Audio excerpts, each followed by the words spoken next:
Setelah kasus penculikan balita di Makassar membongkar adanya sindikat penculikan dan penjualan anak di Indonesia. Melibatkan banyak pelaku, korban dijual via media sosial dengan modus adopsi anak.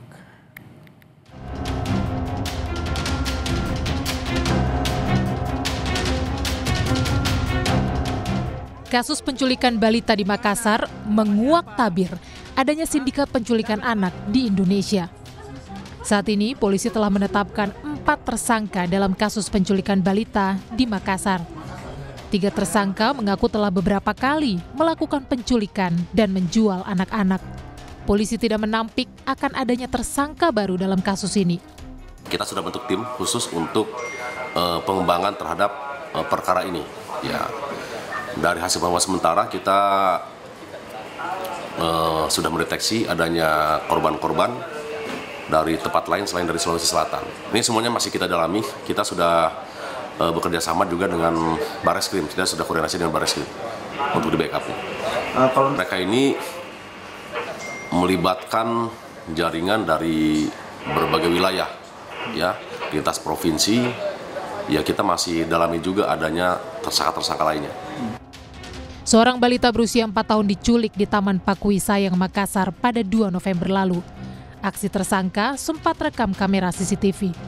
Usai menculik korban, pelaku menjual korban via media sosial dengan modus adopsi anak. Kapolda Sulawesi Selatan Irjen Juhandani Raharjo Puro menyatakan, balita yang diculik di Makassar sempat 3 kali berpindah tangan, hingga akhirnya ditemukan di Jambi. Korban ditawarkan mulai dari harga 3 juta hingga 80 juta rupiah.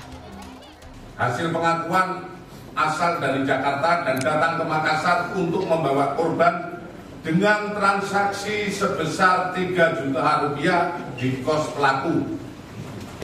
Kemudian korban dibawa NH ke Jambi, transit di Jakarta. AS dan MA mengaku membeli korban dari NH sebesar 30 juta dan menjual kembali kepada kelompok salah satu suku di Jambi seharga 80 juta.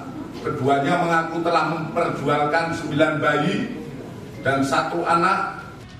KPAI mengungkap saat ini marak grup-grup media sosial yang berkaitan dengan adopsi anak.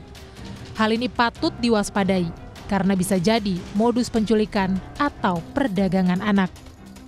Ini sebetulnya fenomena gunung es terkait data penculikan atau penjualan bayi ini. Dan per setengah jam yang lalu, Mas Ihsan, saya coba searching di Facebook ya, dengan memasukkan kata adopsi bayi, itu setidaknya saya sangat mudah menemukan misalnya adopsi bayi Jawa Tengah dengan pengikut ada 3.000 gitu ya. Kemudian ada ikhtiar bumil dan adopter dengan pengikut 7.000. Kemudian ada adopsi bayi wilayah Tangerang dengan pengikut 2.000. Jadi memang modus dan model penculikan atau penjualan bayi ini memang terus berkembang ya.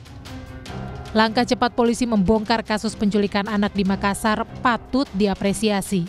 Namun, banyak pihak berharap polisi dapat mengusut tuntas jaringan perdagangan anak lintas daerah. Tim Liputan, Kompas TV.